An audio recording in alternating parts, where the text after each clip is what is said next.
días a todos, bienvenidos a esta séptima emisión ya online de este tiempo de reflexión con la palabra, una palabra que es muy necesaria en este tiempo porque muchos de nuestros estímulos están limitados al tiempo de confinamiento, aunque hoy, gracias a Dios, los niños ya han empezado a salir y tener algún tipo de contacto con el mundo exterior.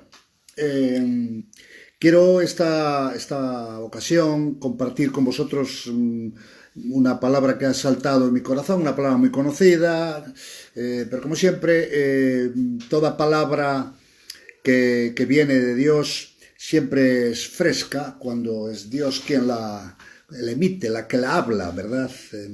Evidentemente en este tiempo nunca hemos querido dar algo enlatado, sino algo fresco, lo último que entendemos del Señor para el momento que estamos viviendo. La palabra que quiero compartiros está en el Evangelio de Juan, el capítulo 11, es un capítulo bastante extenso, 57 versículos que no vamos a leer porque no vamos a hablar de todo el pasaje, que tiene que ver con la muerte de Lázaro. Pero este pasaje contiene una palabra que es la palabra rema, para la palabra que forma la base, el sentido y lo que entiendo que el Señor quiere hablarnos, al menos a mí ya me lo ha hablado en este día, es: esta enfermedad no es para muerte, sino para la gloria de Dios. Estaba hablando de la enfermedad de Lázaro, un amigo íntimo, una familia íntima. Marta, María y Lázaro eran una familia conocida de Jesucristo a nivel natural y también espiritual, y un momento le llega la noticia, estando relativamente lejos, a Jesús de que Lázaro está muy mal. Le dicen: aquí el que amas está enfermo. Y la suspicacia es inmediatamente: es grave, se va a morir, ¿qué va a ocurrir? Y esta palabra de Jesús sale de su boca: esta enfermedad no es para muerte, sino para gloria de Dios. Estamos hablando de enfermedad y esto incluye todo aquello que lo relaciona o relacione. Enfermedad, pandemia, virus, lo que sea. Hemos escuchado mucho hablar de muerte en estos días, evidentemente, y aún probablemente sigamos escuchando. Y cuando es el caso que nos llama hoy aquí la atención, Lázaro era alguien que Jesús define, y la Biblia y el Nuevo Testamento dice, como alguien que Dios amaba, y el amor tiene extraños caminos. Y la palabra Lázaro es Dios ha socorrido, Dios socorre. Y aquí vemos que alguien que Dios ama de una forma muy particular entra en un proceso de enfermedad y, como vemos, de muerte. Y insisto, Dios, sin embargo, en su amor, esto no se le escapó, sino, como dice a continuación, esta enfermedad no es para muerte. No dice que es por qué ocurrió esto, sino dice para qué ocurrió esto. No vamos a encontrar las cosas de Dios muchas veces razonables, pero sí siempre vamos a encontrar que son para un propósito. Y quiero enfatizar esta palabra para la gloria de Dios. Creer que un proceso como este, como el que estamos atravesando ahora en el mundo, que no es para gloria de Dios, va a añadir más sufrimientos. Pero la palabra de hoy es: este es un proceso para gloria de Dios, para que el Hijo de Dios sea glorificado por ella. Repito que no tenemos por qué entenderlo. Quizás nunca lo entenderemos. Yo no entiendo los que se han muerto ayer, ni antes de ayer, ni los que se morirán hoy ni mañana. Eso no es comprensible. Pero sé que Dios va a usar esto para su gloria. Estoy totalmente convencido. Y no soy el único. Los procesos tienen un propósito. Job dice que no atribuyó a Dios despropósito alguno. Si no, lo habría pasado mucho peor. Ahora, la palabra gloria, que es una palabra muy abundante en la Escritura, la primera vez que viene, anecdóticamente, y me gusta siempre ir a la primera acepción bíblica, la primera vez que la Escritura la cita, está en Génesis 45:13. Y es justo, no se refiere a Dios, sino que es cuando José José, el que fue, sabéis, llevado a Egipto a la fuerza y finalmente en un proceso maravilloso sube al poder, llega a ser, digamos, la máxima autoridad de Egipto después del faraón, y se encuentra con sus hermanos y después de muchas vueltas se decide rebelarse a ellos y le dice estas palabras: id pues a mi padre y decirle de toda mi gloria en Egipto. Todos sabemos que esta gloria vino después de un proceso de muchísimo dolor.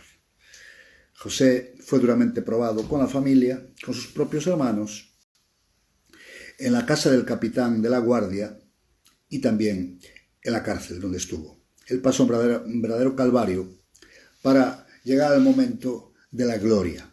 Y bueno, la Biblia dice en 1 de Pedro, dice: gozaos por cuanto sois participantes de los padecimientos de Cristo, para que también en la revelación de su gloria os gocéis con gran alegría. La palabra gocéis aquí no tiene un significado, un sentido masoquista, de gozarnos en el dolor, sino gozarnos porque vemos que hay un propósito, ¿verdad? Hay algo para lo cual esto ocurre y para que estas cosas pasan, y evidentemente lo previo, lo que yo llamaría el precontexto de la gloria, siempre es el sufrimiento, el dolor y la tribulación, tal y cual hemos estado viviendo en este día y en este tiempo. Ahora, Jesús dice que se quedó 2 días más en el lugar en donde estaba. Estoy leyendo algunos textos que estamos a hablar, no vamos a hablar todo el capítulo, y dice que, ¿por qué 2 días? Bueno, evidentemente, una vez que te lo cuentan, sumas 2 días más el viaje, y al final dice que se sumaron, al final 4 días, donde ya Lázaro lo encontraron perfectamente muerto y ya enterrado, ¿verdad? Y Dios no viene siempre al primer momento, no viene al instante. Dios tiene su estilo, pero lo anecdótico de este pasaje, y eso sí que es donde vamos a usar la mayor parte del tiempo, es que vemos las reacciones de diferentes grupos de personas, que no dejan de ser interesantes. Quizás te identifiques con alguno. En primer lugar, dice los discípulos que estaban con él, y después las 2 hermanas, y vamos a empezar precisamente por los discípulos, porque dice que la primera reacción, ¿verdad?, es que como que tuvieron temor. Dice: cuando yo pues que estaba enfermo, se quedó 2 días más, y le dijo a los discípulos: volvamos a Judea otra vez. La anterior vez había salido, digamos, casi corriendo, escapando. Y le dijeron los discípulos: Rabí, ahora procuraban los judíos apedrearte. Otra vez, dice, vas allá, es decir, ya como siempre, con temor. Hay una segunda reacción, y es cuando Jesús explica, ¿verdad?, que él debería de ir allá, y dice: nuestro amigo Lázaro duerme, mas voy para despertarle. Cuando escucharon estas palabras, los discípulos dice que, bueno, si duerme, sanará. Es decir, no entendieron mucho al dormir de la muerte que se refería a Jesús. Y decía, pero Jesús decía esto de la muerte de Lázaro, y ellos pensaron que hablaba del reposar del sueño. Como ves, había confusión, no entendía muy bien. Y la última reacción es la de Tomás, llamado Dídimo, que una vez que ve que la comitiva deciden ir a ver a Lázaro, sus restos, dice: vamos también nosotros para que muramos con él. Esto es una reacción pesimista, negativista. Y en todo evento y en todo suceso, pues hay este tipo de reacciones de confusión, reacciones de temor y reacciones negativistas.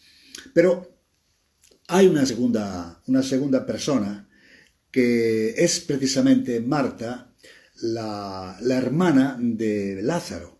Y dice, estamos hablando de los versículos 17 al 27, para los que tengáis vuestra Biblia o vuestro móvil, digamos, en este texto, dice que hubo una conversación con un amplio contenido teológico, ¿verdad? Una conversación donde Marta expresa sus sentimientos: Señor, si hubiese estado aquí, nuestro hermano no habría muerto. Y ahí Jesús introduce, como siempre, aprovechando el hilo de la conversación, y le dice: tu hermano resucitará. Pero ella dice: yo también sé ahora que todo lo que pidas a Dios te lo dará. Y también dice: y sé que resucitará en la resurrección. Dice: en el día postrero, no ahora, sino más adelante. Como vemos, el conocimiento teológico de Marta era correcto, pero era eso solo, conocimiento teológico. Y la única vez que habla de fe es cuando Jesús le dice: yo soy la resurrección y la vida. El que cree en mí, aunque esté muerto, vivirá. Y todo aquel que vive y cree en mí no morirá eternamente. Y dice: ¿crees esto? Es decir, Jesús estaba diciendo, él estaba allí para resucitar. Y la respuesta de Marta es: sí, Señor, yo he creído que tú eres el Cristo, el Hijo de Dios, que has venido al mundo. Marta ejemplifica los creyentes que tienen conocimiento, incluso creyentes que tienen la salvación. He creído que tú eres el Hijo de Dios que ha venido al mundo. Claro que sí. Pero no habla nada de la posibilidad de lo que iba a ocurrir después y es resucitar a su propio hermano. Habla dos veces yo sé y yo sé, lo que habla que tiene conocimiento. Pero solo en una ocasión habla de fe y habla de la fe de la salvación. Y aquí creo que Marta simboliza a aquellos creyentes cuya fe es una fe básica, fe de salvación, pero no hay un paso más allá. Por eso entramos en el tercer tramo. Hemos hablado de los discípulos confusos, negativos, temerosos. Hemos hablado de una Marta teológicamente correcta, pero sin una fe más allá de la fe de la salvación. Aunque dice: yo sé que todo lo que pidas a Dios te lo dará, pero parece ser que eso no incluía lo que iba a ocurrir dentro de unos minutos. Entonces viene el tercer personaje al cual quiero dedicar los próximos minutos porque lo veo muy interesante. Y dice que Jesús, habiendo hablado con Marta, dice: fue y llamó a María, su hermana, diciéndole en secreto: el maestro está aquí y te llama. Ella, cuando lo oyó, se levantó deprisa y vino a él. Aquí quiero observar una diferencia. La diferencia es que Marta dice que oyó que Jesús venía. Estamos hablando del versículo 20. Marta oyó que Jesús venía, pero María dice que lo oyó a Jesús. Oyó que Jesús la estaba llamando y dice que le llama en secreto. Es decir, aquí hay dos maneras diferentes como Jesús entró en las dos personas. En una a través de, repito, de la información que le dan y otro a través de la intimidad. Esto es importante porque Jesús le habló a María en secreto y es que el secreto de Dios es el lugar donde Dios habla. Eso está en el resto de la Biblia. Si hay un lugar donde Dios va a hablarte personalmente, va a comunicarse, va a transmitirte su mensaje, lo que quiere decirte es precisamente en el secreto. El conocimiento no implica la voz de Dios. Conocimiento trae un cierto, evidentemente, conocimiento, información, pero aquí estamos hablando de una voz de Dios que viene a la vida, en este caso, de María. Y María dice que oyó la voz, no oyó que venía, oyó la voz y lo oyó en el secreto. Y es en intimidad donde Dios nos habla, es la gran realidad. Por eso una cosa es oír lo que Dios hace y otra cosa es oír lo que Dios tiene para decirnos. Y ahora aquí vemos tres cosas. Hay intimidad, hay voz y la tercera cosa dice que se postró a sus pies. Y me llama la atención poderosamente el hecho de que vemos a María a los pies del Señor mostrándole su pena, su lástima, su carga, su pesar por la muerte de su hermano. Pero ¿qué cosas? Si cada vez que vemos a María en la Biblia, quiero que refrescarte por un momento tu mente. Acuérdate de la famosa escena de Lucas 10, cuando es la primera vez que vemos en la Escritura que Jesús entra en la casa de Marta y de María y de Lázaro. ¿Qué hacía Marta? Servía, afanada y preocupada. ¿Qué hacía María? Estaba a sus pies, oyendo su palabra. Pero estamos en el capítulo 11 de Juan. Si pasas al capítulo 12, vemos que ahora ya Lázaro es resucitado y le hacen una cena, ¿verdad? Le hacen una cena a Jesús porque están agradecidos, es un tiempo de celebración. ¿Y quién está allí? María de nuevo. ¿Qué hace? Pues como dice en el versículo 3, María tomó una libra de perfume de nardo puro de mucho precio y ungió ¿qué? Los pies de Jesús y los enjugó con sus cabellos. Siempre que nos encontramos con María, nos encontramos con una mujer a los pies de Jesús. Siempre. ¿Qué ocurre aquí? ¿Qué está pasando aquí? Vivía a sus pies continuamente. Esa era su actitud, su postura, que nos habla de su actitud, ¿verdad? Era su postura favorita. Fíjate, fuese en el dolor de la muerte de su hermano, fuese una visita rutinaria, como la primera que vemos de Lucas 10, fuese en un día de celebración, la actitud de María hacia Jesús era la misma. Siempre la vemos en la misma posición, siempre la vemos en la misma postura, la misma actitud. Y esto tiene que hablarnos. Porque María no actuaba como muchos creyentes que en la euforia adoran, pero en la depresión se hunden. O cuando hay una situación normal, ¿verdad? Pues viven una vida anodina. María vivía siempre a los pies de Jesús. Y esto es para meditar, y es para profundizar, porque no hay más cosas aquí que sacar. Su actitud nos habla de su carácter. Cuando una persona se postra, así a grosso modo, estamos hablando, cuando alguien se postra a los pies de una persona, estamos hablando de humildad, porque tu cabeza está más baja que los pies de la otra persona. Por otra parte, habla de rendición, porque era la manera con que los reyes, cuando perdían la batalla, se postraban ante los reyes vencedores. Es una rendición. Pero también habla de reverencia. Humildad, rendición, reverencia, sumisión. No exigencia, no queja, no reclamo, no pedir derechos, que era lo que podría ser en una situación como esta. Tener a su hermano fallecido, de una muerte quizás ignoramos cómo, pero probablemente dura, y al contrario, se postra, se sujeta, se humilla, se rinde, le da respeto y reverencia a Jesús. Y esto era el carácter de esta mujer. Pasase lo que pasase, allí la encontramos, a los pies de Jesús.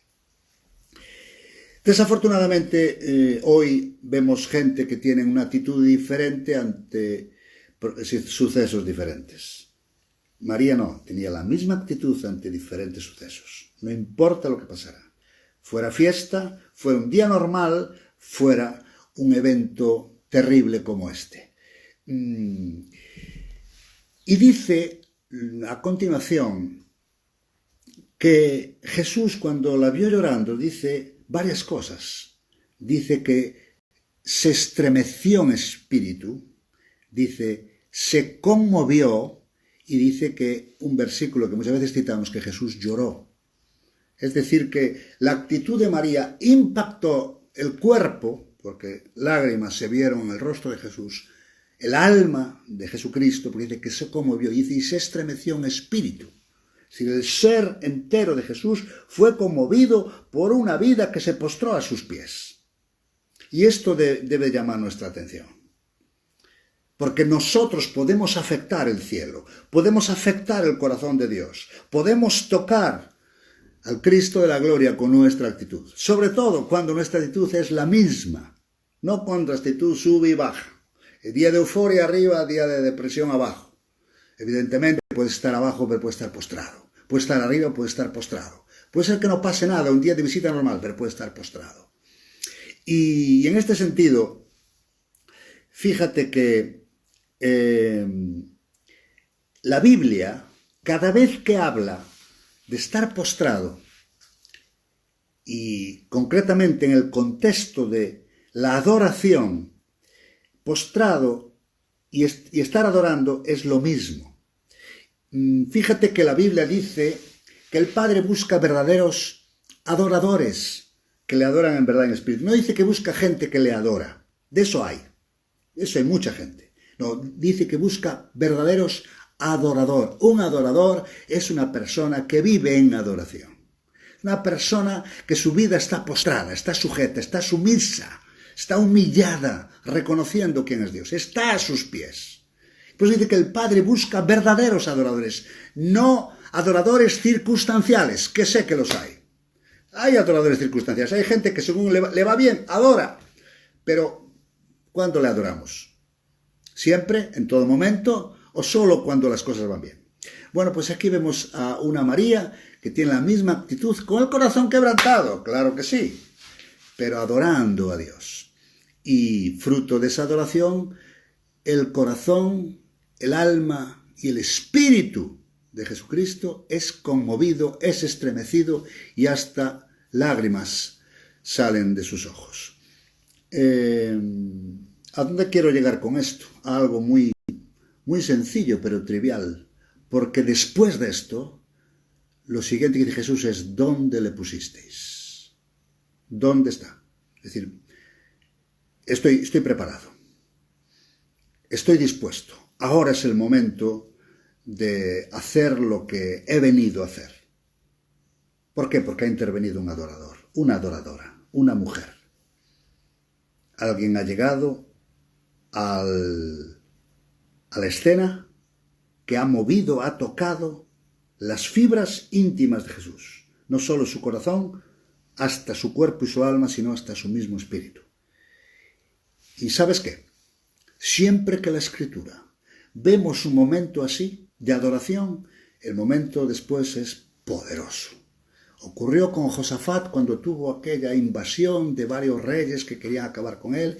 ¿Y qué hizo? Dispuso un grupo de gente que adorara a Dios. Y tan pronto empezaron a adorar a Dios, dice la Escritura, estamos en el Antiguo Testamento, creo que todos conocéis esta historia, dice que los enemigos se atacaron y se mataron unos a otros. Pero un momento más reciente en la Biblia es, ¿verdad?, Pablo y Silas. También están en aquella cárcel sufriendo injusticia, les habían metido con los cepos, los pies y las manos en los cepos, se decidieron y empezaron a adorar a Dios, y de repente vino un terremoto y el ambiente espiritual, físico y emocional de aquella cárcel cambió, precisamente porque los adoradores son los que, digamos, mueven el ambiente para las cosas grandes de Dios. ¿Qué es lo que Dios pide de ti en este tiempo para ver su gloria? Adoración.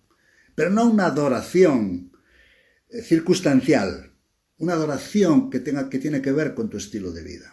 Por eso dice que el Padre busca verdaderos adoradores. Los falsos adoradores son los circunstanciales.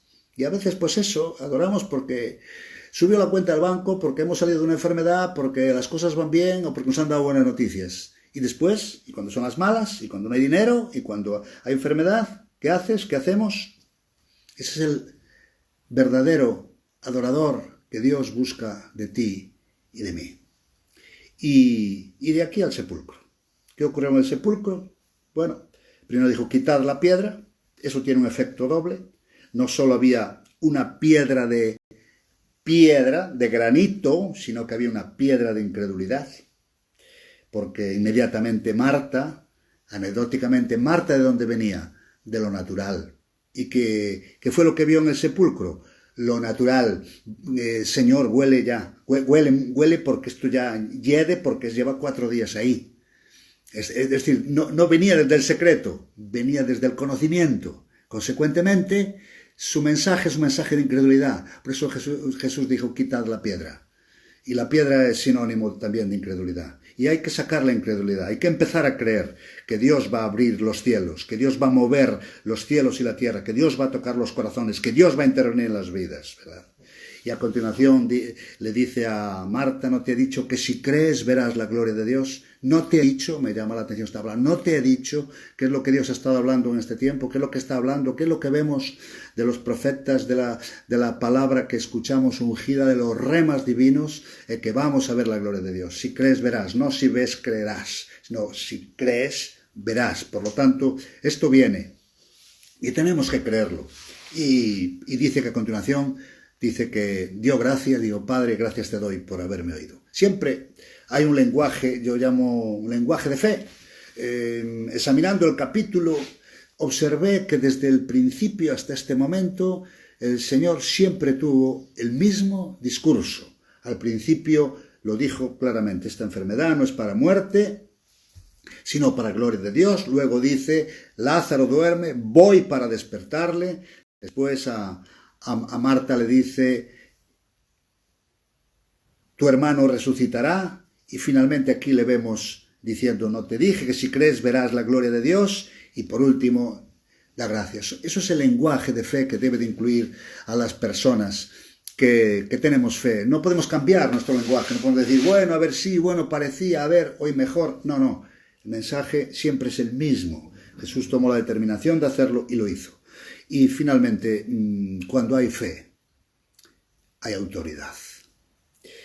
Lucas, en el capítulo 17, dice: si tuvierais fe como un grano de mostaza, podríais decir a este sicómoro: desarráigate y plántate en el mar, y os obedecería. Esto fue lo que ocurrió con Jesús. Jesús no hizo nada más que, no dice tenéis que tener fe, si tuvierais. Y cuando hay fe, hay autoridad. Por eso dice que clamó: Lázaro fuera, y Lázaro salió fuera. Fue algo instantáneo. Porque la fe no es el tamaño, sino lo que conlleva. Cuando hay fe, hay autoridad. Cuando hay fe, hay un mismo lenguaje. Cuando hay fe, no hay incredulidad. No olvides lo que dice Hebreos 3:18, que el pueblo de Israel, por su incredulidad, no entraron en la tierra prometida. Y queremos entrar en la tierra prometida. Tenemos que tener un lenguaje, un discurso de fe continuo en nuestros corazones. ¿Y cómo vivimos todo esto? En el contexto de la adoración, ¿verdad? El contexto del secreto, el contexto de oír su voz. Yo ya termino este mensaje solamente haciendo una coletilla final. La presencia de muchos judíos, dice aquí la palabra, vemos el versículo 31, dice: entonces los judíos que estaban en casa con ella y la consolaban, cuando vieron que María se había levantado de prisa y había salido, la siguieron diciendo: va al sepulcro a llorar allí. Se ve que Marta y María y Lázaro eran personas que tenían pues una influencia grande, ¿verdad? Cuando Jesús ora allí en el sepulcro, dice: yo sabía que siempre me oyes, pero lo dije por causa de la multitud que está alrededor, para que crean que tú me has enviado. Y en el 45 dice: entonces muchos de los judíos que habían venido para acompañar a María vieron lo que hizo Jesús y creyeron en él. Y si pasamos al capítulo siguiente, donde ya vemos que están en casa de María, pero ahora celebrando la resurrección de Lázaro, ya Lázaro presente y vivo, y compartiendo, ¿verdad?, un momento de fiesta, dice después que gran multitud de los judíos supieron entonces que él estaba allí y vinieron no solamente por causa de Jesús, sino también para ver a Lázaro, a quien había resucitado de los muertos. Dice: pero los principales sacerdotes acordaron dar muerte también a Lázaro. Es decir, ahora Lázaro era el objetivo. Y dice: porque a causa de él muchos de los judíos se apartaban y creían en Jesús. Si ahora rebobinamos todo el capítulo y vamos hasta el capítulo 11, donde empezamos precisamente esta meditación, volvemos: esta enfermedad no es para muerte, sino para gloria de Dios.